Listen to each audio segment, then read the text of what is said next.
26 নম্বৰটো কৈছে যে বৰুৱাই মাহিলী ৯,২৫০ টকাকৈ ঘৰ ভাড়া দিয়ে। তেখেতে দুবছৰত মুঠতে কিমান ঘৰ ভাড়া দিয়ে সুধিছে। আমি প্ৰথমতে কি হয় এবছৰনো ঘৰ ভাড়া কিমান হয় উলিয়াই ল'ম। যিহেতু ইয়াত এমাহৰ ঘৰ ভাড়া দিয়া আছে, এমাহৰ ঘৰ ভাড়া দিলে আমি 12 মাহৰ লগত এই এমাহৰ ঘৰ ভাড়াটোক পূৰণ কৰি দিম। তেতিয়া 12 মাহ বা এবছৰৰ ঘৰ ভাড়া ওলাব। এতিয়া আমি কৰিম এনেকৈ লিখিম যে বৰুৱাৰ মাহিলী ঘৰ ভাড়া সমান ৯,২৫০ টকা।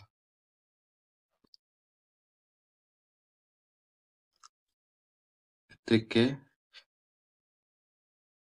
এবছৰ বা কি হয় 12 মাহৰ ঘৰ ভাড়া হয় কি কৰিব লাগিব 12 পূৰণ ৯,২৫০টো পূৰণ কৰিব লাগিব। এতিয়া কেইটকা ওলাব আমি চাম পূৰণ কৰি পিনি। এতিয়া 12 লগত ৯,২৫০ পূৰণ কৰিলে হ'ব ৯,২৫০ আৰু ইয়াত 12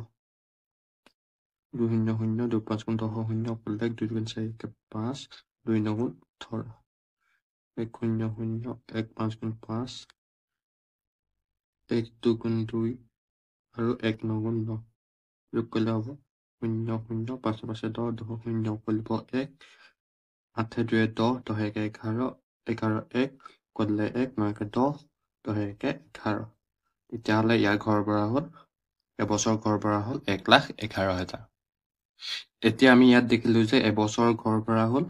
1,11,000। তেতিয়াহ'লে এবছৰ ঘৰ ভাড়া যদি 1,11,000 হয় এতেকে তোমালোকে এইটো এইফালে কৰি ল'বা, ইয়াতে পাতি দিলো এতেকে 2 বছৰৰ ঘৰ ভাড়া হ'ব এবছৰ ঘৰ ভাড়া 1,11,000 টকা। তেতিয়াহ'লে দুবছৰ ঘৰ ভাড়া উলিয়াবলৈ হ'লে এবছৰৰ ভাড়াটোৰ লগত 2টো পূৰণ কৰি দিলে হ'ব 1,11,000। 2 লাখ 2 লগত 1,11,000 পূৰণ কৰিলে হ'ব 2,22,000 টকা। মানে দুবছৰৰ ঘৰ ভাড়া হ'ব 2,22,000 টকা। এইটোৱে হ'ল ইয়াৰ উত্তৰ। 27 নম্বৰটো কৈছে এটা পাত্ৰত 30 লিটাৰকৈ পানী ভৰাব পাৰি। 900 লিটাৰ পানী ভৰাবলৈ কেইটা পাত্ৰ লাগিব? তেতিয়াহ'লে আমি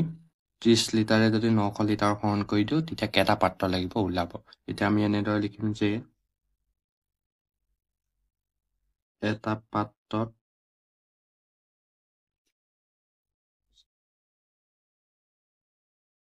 পানী ভৰাব পাৰি 30 লিটাৰ। এতেকে 900 লিটাৰ পানী ভৰাবলৈ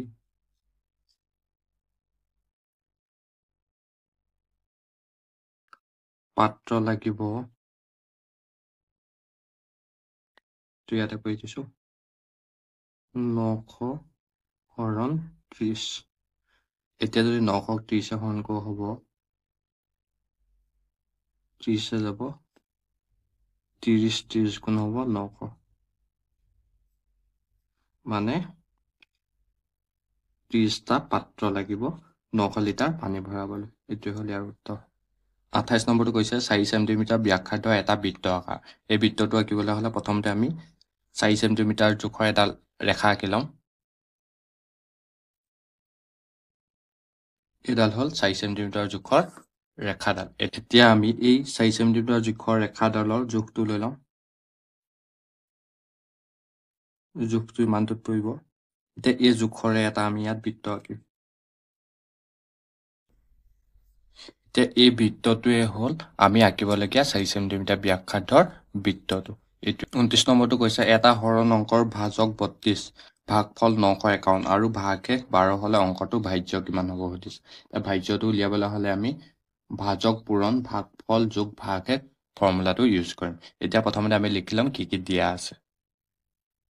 এতিয়া আমি জানো যে ভাজ্য সমান এতেকে ভাজ্য সমান কি হয় ভাজক পূৰণ ভাগফল যোগ ভাগে এতিয়া এই ফৰ্মুলাটো ইউজ কৰি আমি কি হয় ভাজ্য মানটো উলিয়াম ভাজ্য মানটো উলিয়ালে ভাজকৰ মানটো কিমান দিছে 32 ইয়াত লিখিম 32 ভাগফল কিমান দি আছে 951 ইয়াত লিখিম 951 যোগ ভাগে কিমান দি আছে 12 এখানে ইয়াত লিখিম 12 এতিয়া আমি এই অংকটো কৰিলে ভাজ্যটো ওলাব এতিয়া 32 আৰু 951 প্ৰথমতে আমি কি কৰিলো পূৰণ কৰিলো 951 যদি 32 পূৰণ কৰে 2 গুণ 2 2 5 গুণ 10 10 শূন্য কৰিলে 1 2 9 গুণ 18 একে 19 ঠিক তেনেদৰে এইটো পূৰণ কৰিলে হ'ব 3 গুণ 3 3 5 গুণ 15 15 5 কৰিলে 1 3 গুণ 27 একে 28 এতিয়া আমি এই দুইটো তলতে নামি আহিব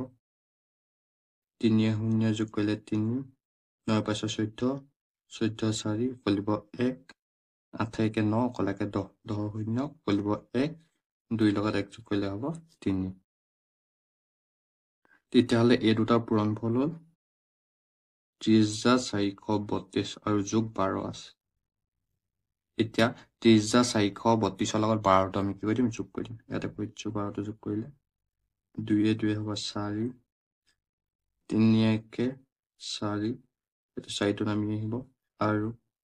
এই শূন্যটো নামি আহিব 3টো নামি আহিব যদি ভাজ্যটো এতিয়া এইটো দুটা যোগ কৰি পালো তেতিয়াহ'লে 30,432 আৰু 12 যোগ কৰিলে হ'ব 30,484 এইটোৱে হ'ল ইয়াৰ উত্তৰ 30 নম্বৰটো কৈছে 28 আৰু 56ৰ সাধাৰণ উৎপাদকবোৰ উলিওৱা সেইকাৰণে আমি প্ৰথমতে সাধাৰণ উৎপাদকবোৰ উলিয়াবলৈ 28 আৰু 56ৰ প্ৰথমতে উৎপাদকবোৰ উলিয়াই ল'ব লাগিব এতিয়া যদি আমি 28ৰ উৎপাদকবোৰ উলিয়াওঁ 28ক কৰিলে একে যাব 28ক 28 গুণ 28 তাৰপিছত আকৌ 2 যাব 2 14 28 আকৌ ইয়াত যাব পাৰে 4 4 7 গুণ 28 আৰু 28ৰ এনেকুৱা ধৰণৰ কোনো উৎপাদক নোলায় 28ৰ উৎপাদক এইকেইটা ওলাব 1 2 4 7 14 আৰু 28 ঠিক তেনেদৰে আমি 56ৰো উৎপাদক কেইটা উলিয়াই লওঁ 56ৰ উৎপাদক কেইটা হ'ব একে যাব 56 গুণ 56 এতিয়া 2 28 গুণ হ'ব 56 আৰু যাব 4 56ক যাব 4 গুণ 4 4 গুণ 16 তেতিয়াহ'লে 4 14 গুণ হ'ব 56 তাৰপিছত যাব 7 যাব 7 8 গুণ হ'ব 7 8 গুণ 56 56ৰ উৎপাদক কেইটা হ'ব 1 2 4 7 8 14 28 আৰু 56 এতিয়া আমি ইয়াৰ উৎপাদক কেইটা লিখি লম এতেকে 28ৰ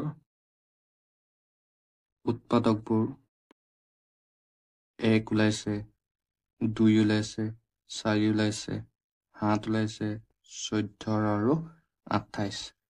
ঠিক তেনেদৰে 56ৰ উৎপাদকবোৰ কি কি হ'ব 1 2 4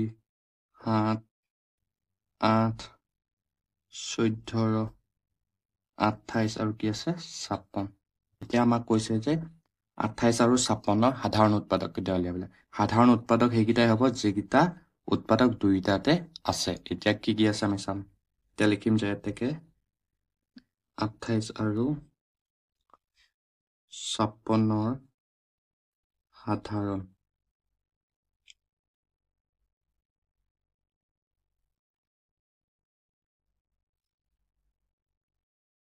উৎপাদক বোৰ হ'ব কি হ'ব ইয়াত চাওঁ 1টো দুইটাতে আছে তেতিয়াহ'লে এটা সাধাৰণ উৎপাদক 1 তাৰপিছত 2টো দুইটাতে আছে 2টো হ'ব 4টো দুইটাতে আছে 4টো হ'ব 7টো দুইটাতে আছে 7টো হ'ব 8টো দুইটাতে নাই 14টো আছে দুইটাতে 14টো হ'ব 28টো দুইটাতে আছে 28টো হ'ব আৰু 56টো দুইটাতে নাই তেতিয়াহ'লে 56টো হ'ব নোৱাৰে তেতিয়াহ'লে 28 আৰু 56ৰ সাধাৰণ উৎপাদকবোৰ হ'ব 1 2 4 7 14 আৰু 28 31 নম্বৰটো কৈছে যে এটাৰ বাল্টিত থকা পানী 9/2 অংশ তুমি খৰচ কৰিলা আৰু 9/4 অংশ তোমাৰ ভণ্টিয়ে খৰচ কৰিলে মুঠতে পানী কিমান খৰচ হ'ল বাল্টিটোত আৰু কিমান পানী বাকী থাকিল সুধিছে এতিয়া মুঠতে কিমান খৰচ হ'ল উলিয়াবলৈ হ'লে মই আৰু ভণ্টিয়ে খৰচ কৰা দুইটা পানীৰ অংশ কি কৰিব লাগিব যোগ কৰিব লাগিব এতিয়া আমি কেনেদৰে যোগ কৰিম চোৱা মই খৰচ কৰিলোঁ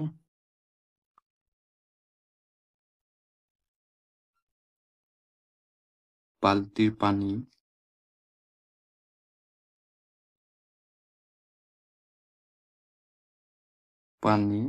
কিমান অংশ খৰচ কৰিলোঁ 9/2 অংশ ইয়াত লিখিম 9/2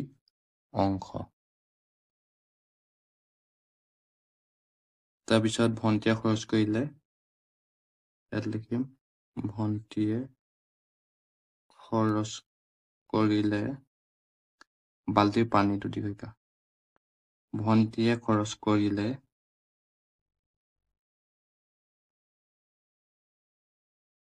9/4 অংশ এতিয়া মুঠ খৰচ কৰা পানী উলিয়াবলৈ হ'লে দুইটা আমি অংক কি কৰিব লাগিব যোগ কৰিব লাগিব এতিয়া এনেকৈ লিখিম এতেকে মুঠতে পানী খৰচ হ'ল এই দুটা যোগ কৰিম 9/2 অংশ যোগ 9/4 অংশ এইকেইটা যোগ কৰিলে হ'ব হৰটো একেই আছে তেতিয়াহ'লে 9 আৰু 9ৰ লসাগু 9 হ'ব যেহেতু হৰ দুইটা একেই আছে ওপৰ দুটা যোগ হ'ব 2 যোগ চিন আছে কাৰণে যোগ 4 আছে কাৰণে 4 এতিয়া আমি এইকেইটা কৰিম 2 4 হ'ব 6 আৰু তলত থাকিব 9 এতিয়া আমি ইয়াক যদি কটাকটি কৰিব পাৰোঁ এই দুইটাকে 6 3 যাব দুবাৰ 9 3 যাব তিনিবাৰ তেতিয়াহ'লে ওলালে 3/2 অংশ এতিয়া মানে আমি 2ৰে পানী খৰচ কৰিলোঁ 3/2 অংশ এতিয়া কৈছে যে বাল্টিটোত আৰু কিমান পানী বাকী থাকিল এতিয়া বাকী থকা পানীখিনি উলিয়াবলৈ হ'লে আমি 1ৰ পৰা 3/2 অংশ বিয়োগ কৰি দিলে ওলাব গতিকে বাল্টিটোত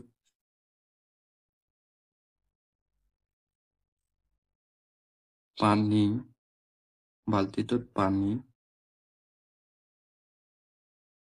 বাকী থাকিল